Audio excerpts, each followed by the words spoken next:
Hey guys, welcome to tonight's Nancy Drew Mystery Hour. Last night, Nancy made it safely to the Turnbull mansion despite receiving a mysterious warning to stay away. She explored that mansion top to bottom, but was unable to uncover so much as a clue as to the strange happenings, such as the music the sisters had been hearing. Nancy was starting to wonder if perhaps the sisters weren't a little absent-minded and maybe just imagining things. She had gone to bed that night, and we ended our adventures with her hearing a blood-curdling scream in the middle of the night. Let's find out what happens now. Chapter 11. A Cry in the Night. When the loud, piercing cry echoed through the old stone house, Nancy Drew instinctively clutched the bedclothing about her neck as though by doing so she could protect herself from an unseen danger. An instant she waited, but the cry was not repeated. There was not a sound to be heard anywhere in the house. Then, with determination, Nancy sprang from the bed and slipped quietly into her dressing gown and put on her bedroom slippers. Reaching under her pillow, she was relieved to find the revolver and flashlight where she had left them. The stars were no longer shining, and the room was so dark that she could not see a foot ahead of her. Switching on the flashlight, she made her way to the door and gave it a mighty pull. It did not open. "Am I locked in?" Nancy thought in horror. In her haste and excitement, she had forgotten that she had fastened the door herself. As she remembered, she turned the key in the lock and jerked open the door. Stepping out into the corridor, she flashed her light about in all directions.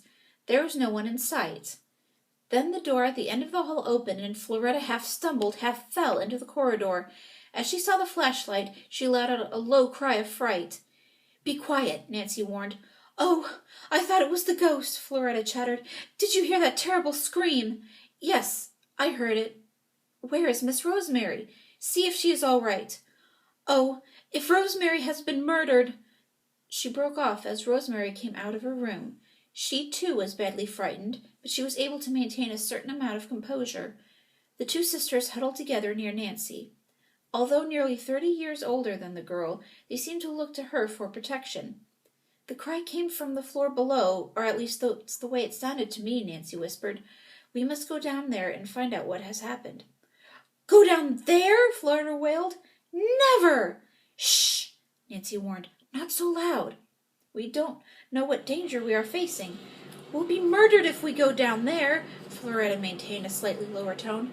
"I have a revolver." "I can't go." "Then you can stay," Rosemary said brusquely to hide the tremble in her own voice. "If you're going downstairs, I'll go with you, Nancy." "And leave me here all alone?" Floretta said desperately.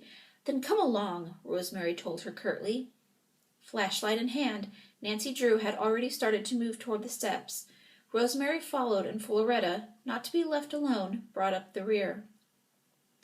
On the stairway, the three huddled together while Nancy flashed her light about the hall below them. Everything was in perfect order, and there was no sign of an intruder. "It was a ghost. I know it was," Floretta whispered. "Be quiet," Rosemary warned. Nancy led the way on down the circular staircase. At every step the old boards creaked alarmingly underfoot. "We're certainly heralding our approach all right," Nancy thought grimly. "I hope someone doesn't take a shot at us." This fear she did not communicate to the Turnbull sisters, for she knew that it would take but a little to throw them into a frenzy of fright. Reaching the drawing-room, she fumbled about and finally located an oil lamp which she lighted. A survey of the room revealed nothing amiss. Everything seemed in its place, and the trio moved on toward the sun-parlor. "The silver!" Floretta exclaimed suddenly. "Do you suppose it's missing?" The same thought had just occurred to Nancy, and turning quickly, she hurried toward the dining-room. Floretta and Rosemary followed at a more cautious pace. The buffet where the silver was kept was locked. Rosemary removed the key from a nearby vase and, fitting it into the lock, opened the door. "Nothing is missing," she declared after she had finished counting the silver. "I don't believe the cry came from this room," Nancy said thoughtfully. "It seems to me that it was directly under my bedroom." "Then the cry must have come from the library," Rosemary announced. "I thought it seemed to come from that direction, too," Floretta murmured. "It was the most blood-curdling yell I ever heard, like someone in distress." "Shall we search the library?" Nancy interrupted. "Lead the way," Rosemary told her grimly. With the revolver ready for an instant use, Nancy Drew started in the direction of the library. The Turnbull sisters, who still huddled together, kept close behind her. Scarcely had they taken a dozen steps when Floretta paused and looked anxiously back over her shoulder. "What was that?" she whispered fearfully. "What?" Nancy asked impatiently, turning around. "I didn't hear anything." "I thought I heard footsteps behind me," Floretta murmured nervously. "You must have been mistaken," Rosemary said firmly. "I heard nothing." Nancy was certain that Floretta's nerves were getting the best of her, but nevertheless, to make sure that they were not being followed, she also paused and strained her ears to catch a sound. She could hear nothing. "You must have been mistaken," she said quietly again before moving on. In the face of danger, Nancy Drew was cool and collected, but even for her, it was a nerve-wracking experience to move through the dimly lighted old mansion, uncertain as to what lay just ahead. At any moment, they might be walking into a trap. She opened the library door cautiously, half expecting something to spring out and pounce upon her. As she flashed her light about the room, she was relieved to see that everything was in order. But was it? Her eyes rested upon a bladder-backed chair which had been pushed against the bookcase. Surely Rosemary and Floretta would not have left it that way, for they were both excellent housekeepers and meticulous about details. Rosemary's eyes had fallen upon the same chair. "Someone has been in here!" she exclaimed. Her eyes slowly traveled to the top of the bookcase. She gave a little scream. "My silver urn! It's gone! Someone has stolen my urn!" Chapter 12. The Theft. "The silver urn is gone!" Rosemary repeated as though unable to believe her eyes. "Someone has taken it, and it can never be replaced." "It was a family heirloom," Floretta added.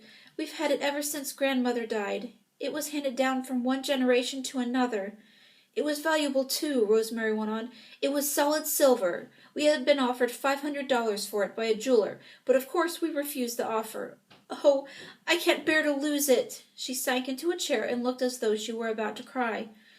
"Perhaps we'll find it somewhere," Nancy offered hopefully. "Are you certain it was left in the library?" "Oh, yes, it was on the top of the bookcase. We've kept it there for years." First a spoon, then a pocketbook, next my pin, and now the urn. Floretta reviewed pessimistically. "It's too much. I know there's a ghost in this house." "A ghost wouldn't have needed a chair to reach the top of the bookcase," Nancy commented dryly. "That's so," Rosemary agreed. "The chair is pushed up against the bookcase. But how did the thief get into the house?"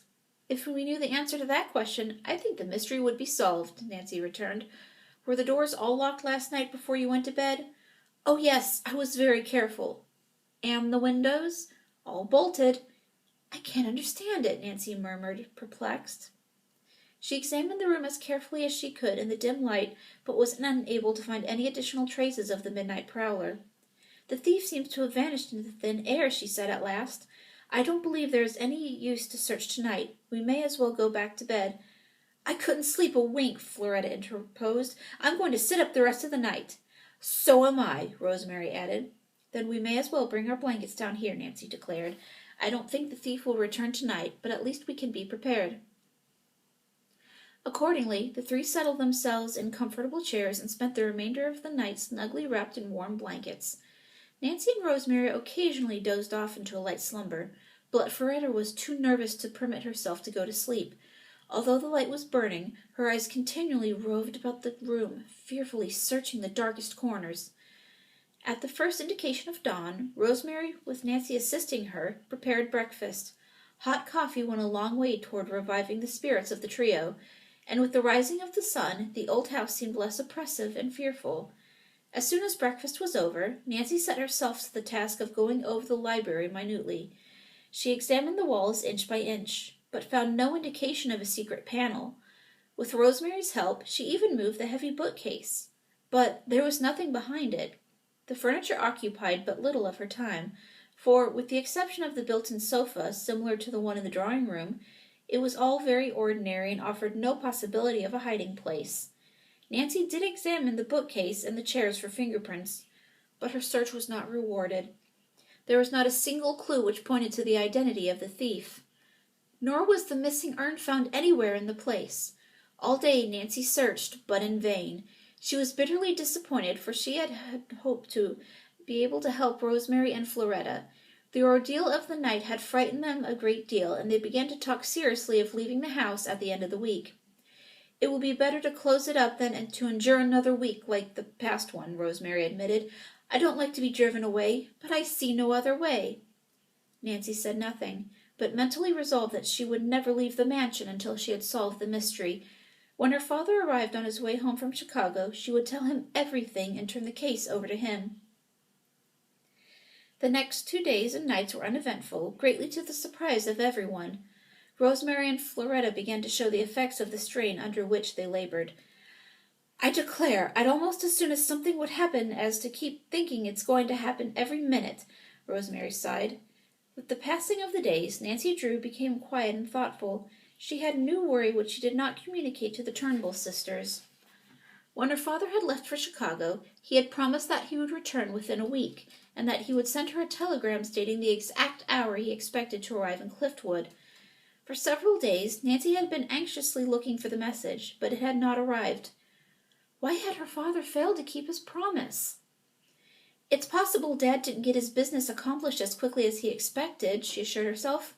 "I'll probably get the telegram tomorrow."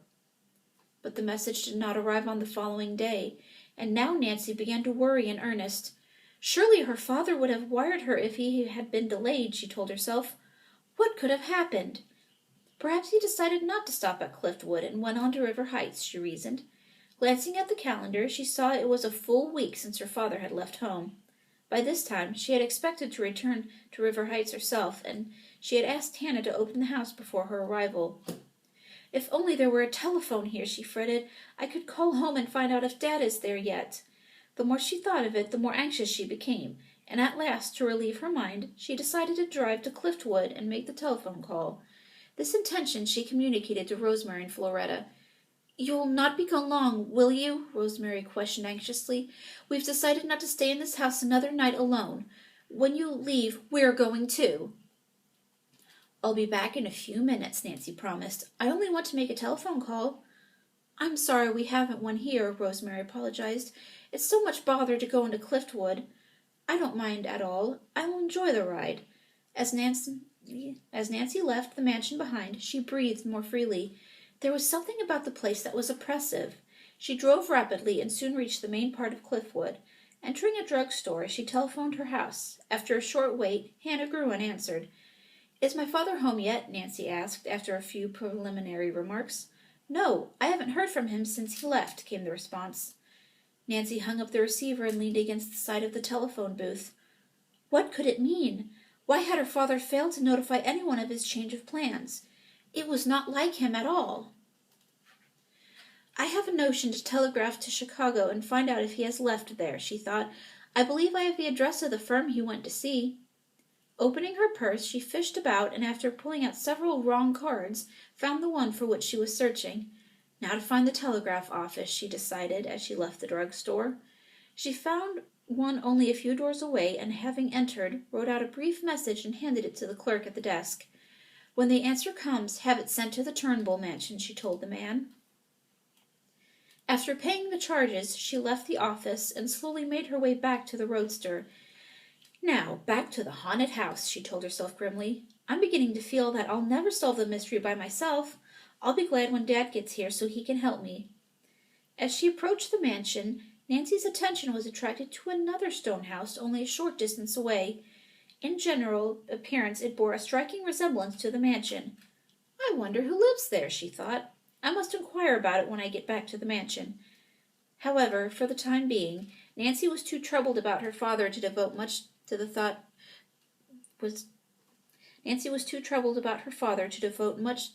of the mystery of the old house, and before she reached the mansion, she had forgotten the question she had intended to ask. The evenings at the mansion were all alike. Dinner was served at 7 o'clock in the big, gloomy dining room, and after that the three adjourned to the drawing room. There was no radio and no evening paper. With the deepening of the shadows, the conversation became stilted and difficult. By 9 o'clock, everyone was glad of the opportunity to retire. All afternoon, Nancy had waited hopefully for an answer to her telegram, but it had not arrived. She would have made another trip to the telegraph office in the evening, but she knew that Rosemary and Floretta would be too afraid to stay in the house alone. At 9 o'clock, Nancy went to her room, but she did not fall asleep for hours. I have the strangest feeling, she thought. It's just as though something had happened to Dad. Of course, it's silly of me. But try as she would, she could not free herself of the conviction. And when she arose in the morning, it was still with her. She ate very little for breakfast, but her lack of appetite passed unnoticed by the Turnbull sisters. As she was about to leave the table, there came a ring of the front doorbell. Rosemary and Floretta exchanged frightened glances. Who can it be, do you suppose? Floretta stammered. I'll go, Nancy said quickly. I think it must be for me. She left the dining room and hastened to open the front door. As she had expected, it was a uniformed messenger boy. Telegram for Nancy Drew, he said curtly. I am Miss Drew. Then sign here. Nancy complied with the request and eagerly accepted the yellow envelope. As she tore open the flap and scanned the message, a frightened look came over her face.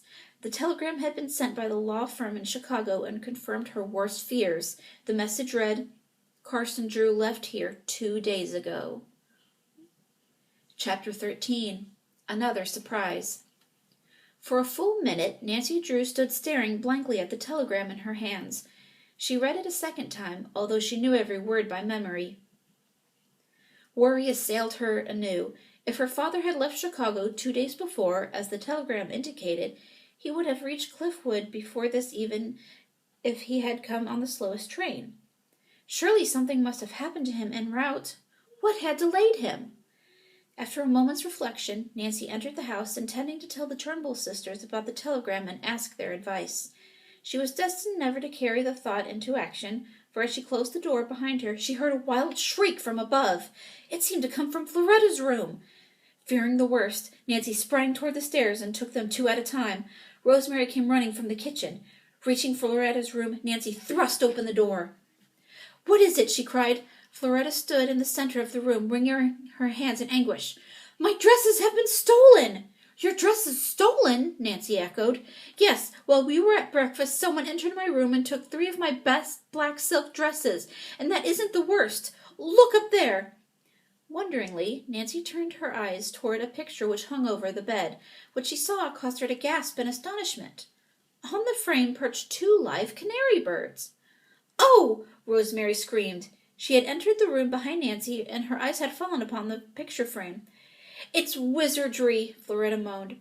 Cautiously, Nancy moved toward the picture. Don't touch those birds, Rosemary advised. Why, they're only tame little canaries, Nancy said, gently moving one from the frame. See? Don't bring that bird near me, Floretta cried. It's an evil omen. I've never heard of a canary being called an omen of bad luck, Nancy returned, studying the bird cautiously. A canary is a rather happy little bird. This one is, anyway. Get them out of the house, Floretta pleaded. Obligingly, Nancy opened the window and set the 2 canaries free.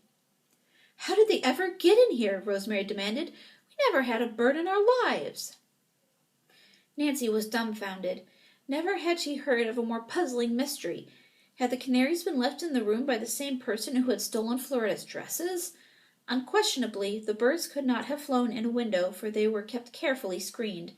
So many strange things had occurred in the house.